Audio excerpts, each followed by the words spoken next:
There's a moment in life when you meet someone, and suddenly the world feels different.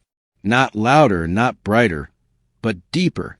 Something in you stirs, something ancient, something wordless. It's not ordinary attraction. It's recognition. Carl Jung once said, "The meeting of two personalities is like the contact of two chemical substances. If there is any reaction, both are transformed." And that's exactly what happens when true love enters your life. Not the kind of love built on desire or fantasy, but the kind that transforms you from within. True love isn't the person who completes you. It's the one who awakens you, the one who pulls you out of your comfort zone and into your potential. They don't arrive to fill your emptiness. They arrive to remind you of your wholeness. You see, Jung believed love is not a random emotion. It's a force of evolution. When two people truly connect, something beyond the surface begins to happen. You start to see yourself, your light, your flaws, your fears, reflected in the eyes of another. And that mirror can be both beautiful and terrifying. Most people chase pleasure and mistake it for love. But the truth is, love is not always comfortable. It's not butterflies every day. Sometimes it's a storm that shakes your illusions, tears down your masks, and forces you to face the parts of yourself you've ignored. True love doesn't make your life easier. It makes it real. Because through that person, your soul begins to evolve. And that evolution is the very purpose of love. So, if you've ever met someone who makes you feel both safe and challenged, both calm and awakened, pay attention. That might not just be a person. That might be your mirror, your teacher, your true love. As Jung said, the privilege of a lifetime is to become who you truly are. And often it's love, the raw, sacred kind, that leads you there. When you look into someone's eyes and feel as if you've met yourself, that is not imagination. That is psychology meeting spirituality. Carl Jung believed that every soul carries two inner energies.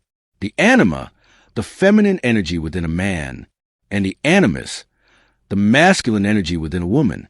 And he taught that we fall in love not by accident, but because another person awakens a part of us that has been sleeping. That's why love can feel magnetic. You're not just drawn to their face, their voice, or their smile. You are drawn to the reflection of your hidden self. They carry the qualities your unconscious has been searching for, the strength you've denied, the tenderness you've forgotten, the creativity or courage you secretly long to express. So when you meet them, it feels familiar. It's as if your soul whispers, "I know this energy." That recognition is not a memory from this lifetime. It's the echo of the inner union your spirit has always desired. But the mirror cuts both ways. They will also reflect your insecurities, your shadows, the places within you that still need healing. At first, this can be confusing. Why does a person who feels like home also trigger my deepest fears? Because their purpose is not to make you comfortable. Their purpose is to make you whole. In the beginning, you might think they're perfect, but soon their imperfections begin to surface, and yours too. This is not the end of love. It is a beginning of truth. Two mirrors facing each other create infinity, and that is what true love becomes. A continuous reflection that helps both souls evolve. When you stand before this mirror and choose honesty over illusion, growth over control, understanding over ego, you step into sacred territory. You are no longer just two people in love. You are two energies dancing toward balance. And that is why Jung called such encounters transformative. They are not here to flatter your ego, but to reveal your soul. So if someone enters your life and you feel both exposed and expanded, don't run. You've met your reflection. You've met the mirror of your soul. There are moments in life that defy logic. Moments when you meet someone and your entire being pauses. Your heart doesn't just beat. It remembers. The air shifts. Time slows. And without understanding why, you feel home. Carl Jung called these experiences synchronicities, meaningful coincidences that seem to happen by divine design. He believed that when two souls are destined to meet, the universe arranges a timing with exquisite precision. It's not random. It's resonance. You might have crossed paths with this person 100 times before, without noticing, until both of you are ready. Then suddenly, everything aligns. A random message, a look across a room, a chance meeting in an unexpected place. And you just know, it's not infatuation. It's not lust. It's the soul whispering, "Pay attention. This is significant." In that moment, your unconscious recognizes something your conscious mind can't explain. It's like remembering a dream you never had, a feeling that this connection has existed long before your human story began. True love often begins quietly, not with loud declarations, but with deep familiarity. You don't feel like you're meeting them for the first time. You feel like you're meeting them again. Your energies merge effortlessly. Conversations flow without effort. Silences feel full instead of empty. Their presence feels safe, yet strangely powerful, like a mirror showing you who you were always meant to be. Jung said that such encounters awaken the collective unconscious, the invisible web that connects all souls. That's why it feels cosmic, faded, almost mystical. It's as if something beyond you is orchestrating every detail.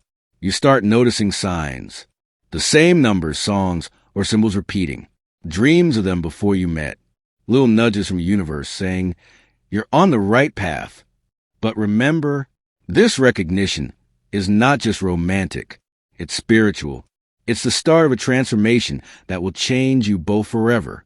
So when that moment comes, when someone's eyes stop time, and your soul whispers, "There you are," don't dismiss it as coincidence. It's synchronicity. It's destiny wrapped in mystery. It's the beginning of your story, a story that was written long before you even knew what love was. Most people mistake chaos for passion. They think love must be wild, dramatic, unpredictable. But Carl Jung believed that true love doesn't burn you, it balances you. It's not a storm that destroys. It's the calm within the storm itself. When you meet your true love, your nervous system responds differently. Instead of anxiety, you feel peace. Instead of tension, you feel safety. You don't have to impress, perform, or pretend. You simply exist. That calmness is not boredom. It's alignment. The quiet recognition that your energy has found its mirror. You feel both grounded and alive. You can talk for hours or say nothing at all and still feel connected. It's the kind of peace that feels like coming home after lifetimes of wandering. Jung called this balance the meeting of opposites, the union of the conscious and the unconscious, the harmony of masculine and feminine energy. When two balanced souls meet, they don't ignite chaos. They create stillness.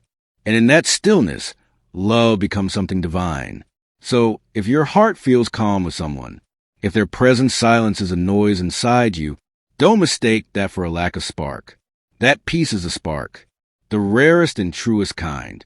Carl Jung said, "Until you make the unconscious conscious, it will direct your life and you will call it fate." True love will always awaken your shadow. Because love is not meant to keep you comfortable, it's meant to make you whole. When your true love appears, they will trigger old wounds. You might feel jealousy, fear, or insecurity rise to the surface. You may question your worth or fear losing them. This is not because they're wrong for you. It's because your soul finally feels safe enough to show its hidden pain. Jung believed that our partners are mirrors. And mirrors don't just reflect beauty. They reflect everything. Your true love will expose your patterns, your emotional walls, your need for control or approval. They are not here to fix you. They are here to reveal you. And when you face those shadows together, you begin to heal them. That's why true love feels intense. It is a sacred mirror. It's the kind of connection that forces you to evolve.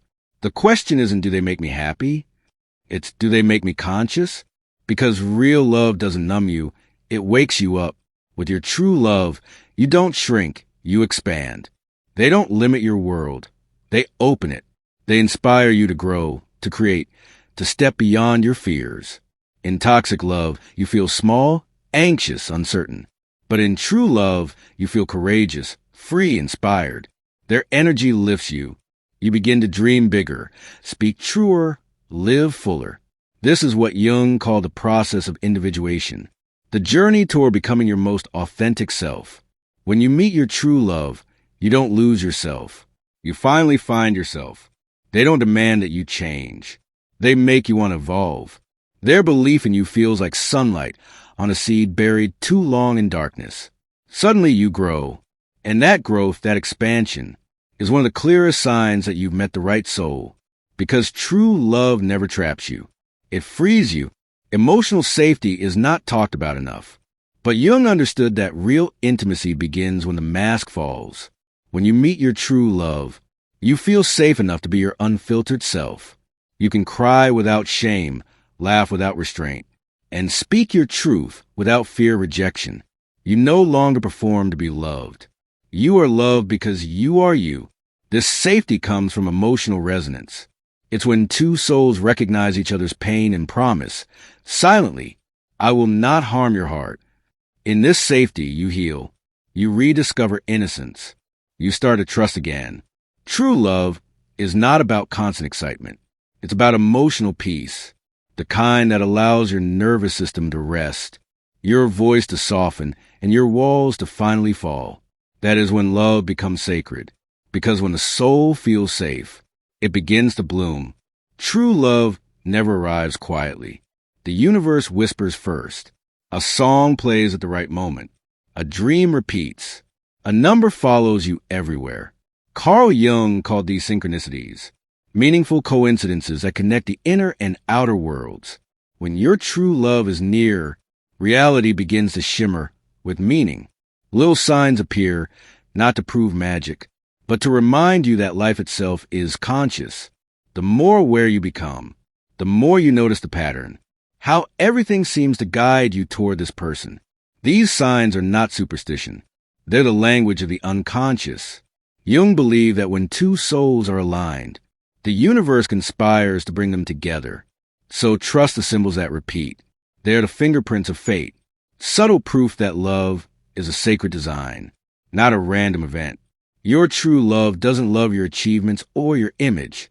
They love the child beneath it all. They make you laugh without thinking. They make you feel safe enough to be silly again, to dream like you once did before the world told you to be practical. Jung said the inner child is a bridge to the soul, and when someone makes that child feel seen, you experience healing beyond words.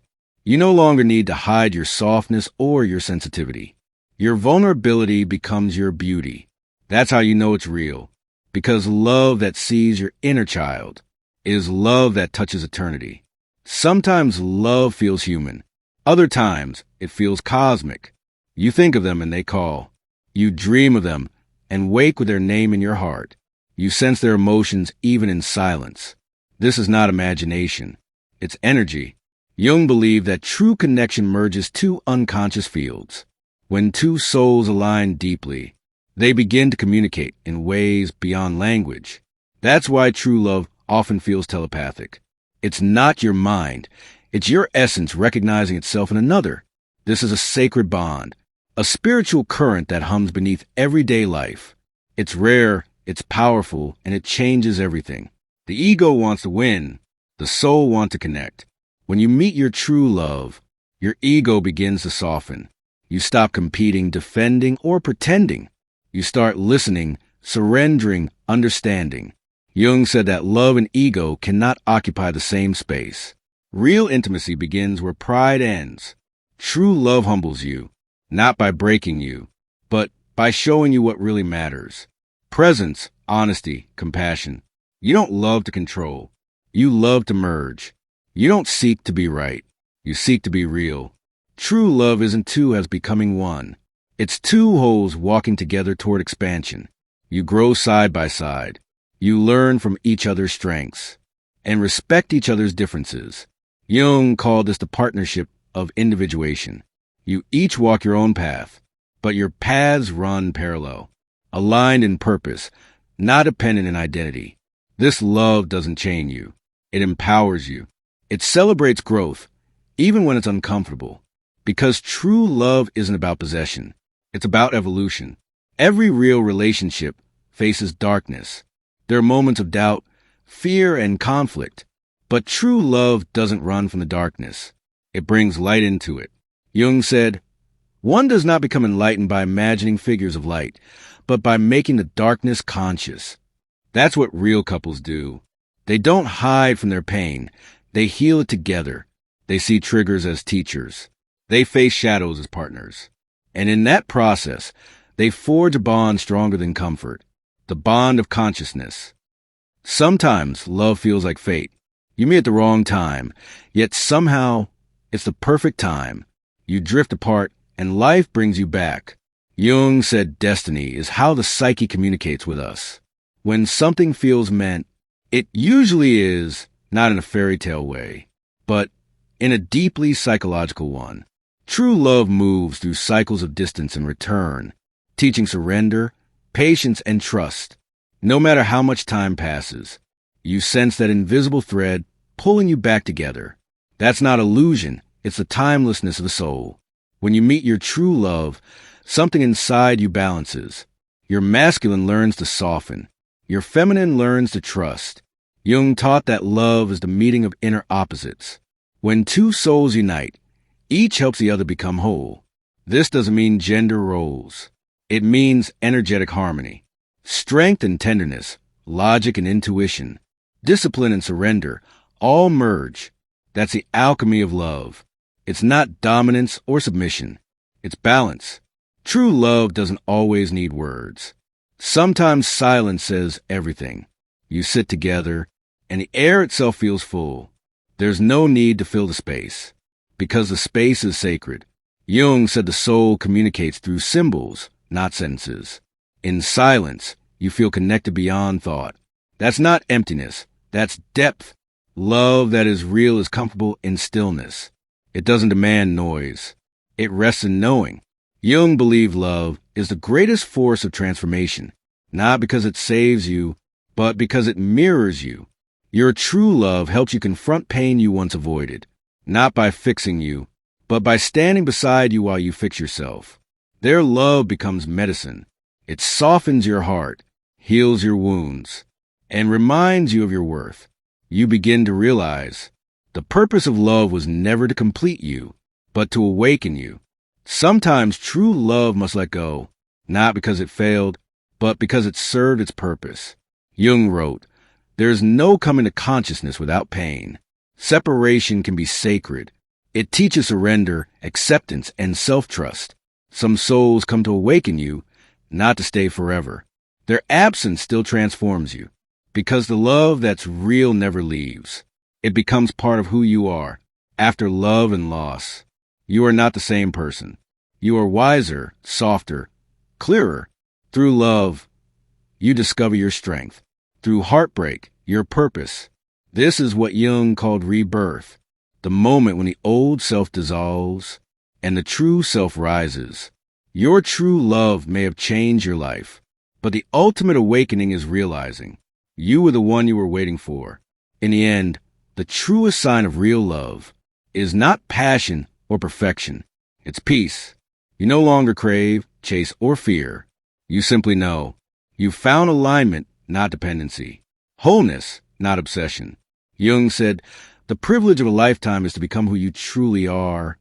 True love leads you there, by showing you what you are not, so you can remember what you are. And when you finally arrive at that stillness within, you'll realize love was never about finding another. It was about finding yourself through the mirror of another soul.